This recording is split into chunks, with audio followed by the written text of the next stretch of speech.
లాస్ట్కి 6 గంటలకు ఇంటికి వెళ్ళిపోయాం. అది ఎట్లా జరిగిందో మాకు తెలియదు. భగవంతుడు అంటే ఏదో ఆధారం లేదు మా మేము బతికేదే దాంట్లో నష్టపోయాం సార్ 2 లక్షల రూపాయలు.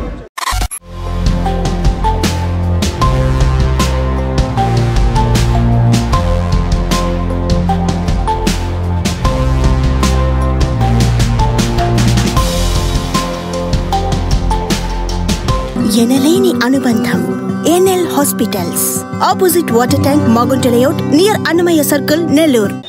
ఈ నెల్లూరు నగర నియోజకవర్గంలో సంతపేటలో ఈ పాత బట్టలు అమ్ముకునే ఈ షాపులన్నీ కూడా గత 4 రోజుల క్రితం షార్ట్ సర్క్యూట్ వల్ల తగలబడడం కూడా మనం గమనించినాం. ఇది స్టేట్ అంతా కూడా చూసింది. అంటే వీళ్ళంతా కూడా అత్యంత నిరుపేద వర్గాలకు చెందిన వాళ్ళు. ఏ పూటకు ఆ పూట సుమారుగా రోజుకు ఒక 200-300 రూపాయలు కనుక మిగిలితే వాళ్ళకి అది జీవనోపాధికి సరిపోయేటువంటి పరిస్థితుల్లో వీళ్ళందరూ కూడా ఈ పాత బట్టలు అమ్ముకుంటా ఉన్నారు. కష్టపడి జీవించే వాళ్ళు నమ్మకంగా ఎక్కడా కూడా మోసం చేయకుండా 2 రూపాయలు మిగిలితే చాలనుకొని ఆ కష్టపడే తత్వంతో ఈ షాపులన్నీ కూడా నిర్వహించుకుంటా ఉన్నారు. మరి ఇలాంటి పరిస్థితుల్లో సుమారుగా 30 షాపులు ఇక్కడ ఉన్నాయి. వాటిలో 8 షాపులు అయితే పూర్తిగా దగ్ధమైనాయి. మిగతా 30లో ఆ 8 షాపులు పోతే 22 షాపులు అన్నీ కూడా పార్షల్గా అన్నీ కూడా దెబ్బతిన్నాయి. ఇటువంటి పరిస్థితుల్లో ఇంకొక నెల నుంచి 2 నెలల పాటు వాళ్ళ వ్యాపారం కూడా సరిగా చేసుకునే పరిస్థితి కూడా కనిపించట్లా. అక్కడ ఉన్నటువంటి మెటీరియల్ కనుక చూస్తే ఒక్కటి కూడా పనికొచ్చే పరిస్థితి కనిపించట్లా. ఎందుకంటే అవన్నీ కూడా వాళ్ళు పాత బట్టలు కొనుక్కోవడం మళ్ళీ తిరిగి వాటన్నిటిని కూడా అమ్మడం జరుగుతుంది. మరి ఈరోజు అవన్నీ కూడా పొగబట్టిపోయి తడిచి ముద్దయిపోయినాయి, స్మెల్ వస్తూ ఉన్నాయి. సో అవి ఎట్లా కూడా వాళ్ళకు ఉన్నటువంటి మెటీరియల్లో ఒక్కటి కూడా తిరిగి అమ్ముకునే పరిస్థితి ఈరోజు కనిపించట్లా. మరి వారందరూ కూడా ఈరోజు అత్యంత పేదవాళ్ళు కాబట్టి అటువంటి వాళ్ళని ఎంకరేజ్ చేయడం, అటువంటి వాళ్ళకు భరోసా కల్పించడం ప్రభుత్వ బాధ్యత. మరి ఈరోజు ప్రభుత్వం ఇది జరిగి సుమారుగా 4 రోజుల క్రితం ఈ ఇన్సిడెంట్ జరిగితే ఈ రోజు దాకా కూడా ఎవరో వచ్చి వాళ్ళకి మాటలు చెప్తా ఉన్నారే కానీ వారి పరిస్థితి ఏంటి, కనీసం ఈరోజు వాళ్ళకి పూట గడవాలన్నా కూడా గడిచే పరిస్థితి కూడా లేదు. అటువంటి వాళ్ళకు అండగా నిలబడకపోతే ప్రభుత్వం మరి ఈ ప్రభుత్వాలు ఎందుకున్నట్లు?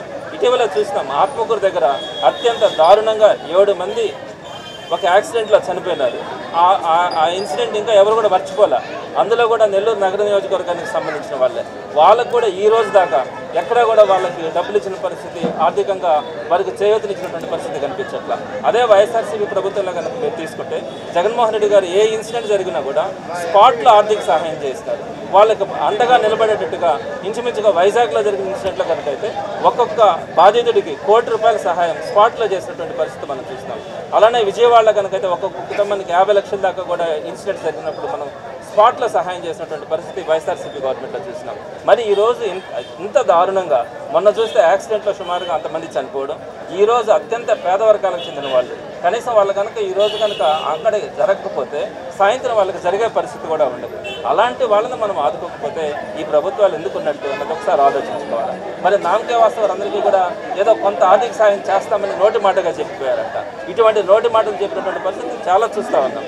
కానీ వారికి ఇమ్మీడియట్గా స్పాట్లో ఇవ్వగలిగి వారికి అండగా నిలబడాల్సిన పరిస్థితిలో ఈ విధంగా ఒక మాట చెప్పి వెళ్ళిపోతే ఈరోజు రేపటి పరిస్థితి వాళ్ళది ఏ విధంగా ఉంటుంది అనేది ఒకసారి ఆలోచించుకోవాలి. తప్పకుండా గవర్నమెంట్ కూడా డిమాండ్ చేస్తూ ఉన్నాం. అలానే కలెక్టర్ గారిని కలిసి కూడా నేను కూడా ఒక లెటర్ కూడా రాస్తాను. ఎవరెవరైతే బాధితులు ఉన్నారో వారందరి పేర్లు తీసుకొని వారికి ఇమ్మీడియట్గా తక్షణ సాయం అందించాలని. ప్రభుత్వం కూడా ఇటువంటి వాళ్ళకి చేయకపోతే ఇంకెట్లాంటి వాళ్ళకి చేస్తుంది. ఉన్న వాళ్ళకి ఏదైనా రాయితీలు ఇచ్చి ₹1,00,00,000 రాయితీలు ఇచ్చే పరిస్థితి ఉంటుంది.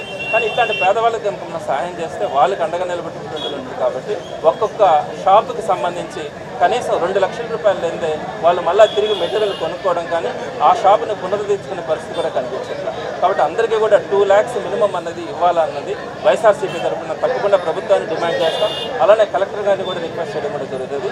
రేపు ఆ లిస్టును అంతా కూడా తీసుకోవడం జరుగుతుంది. ఈ రోజు వైఎస్ఆర్సీపీ తరఫున వారందరూ కూడా అత్యంత పేద వర్గాలకు చెందిన వాళ్ళు కాబట్టి వారందరికీ కూడా ఒక్కొక్క షాపుకి సంబంధించి సుమారుగా 30 షాపులు ఉన్నాయి. ఆ 30 షాపులకు సంబంధించి ఒక్కొక్క షాపుకి ఒక బస్తా బియ్యం కానీ అలానే వాళ్ళకి కావాల్సిన నిత్యావసర సరుకులు కూడా ఈరోజు అందించడం కూడా జరిగింది. తప్పకుండా ప్రభుత్వం నుంచి వారికి సాయం అందేంత వరకు కూడా ప్రభుత్వంతో చర్చించడం కూడా జరుగుతుంది. కలెక్టర్ గారితో మాట్లాడడం కూడా జరుగుతుంది.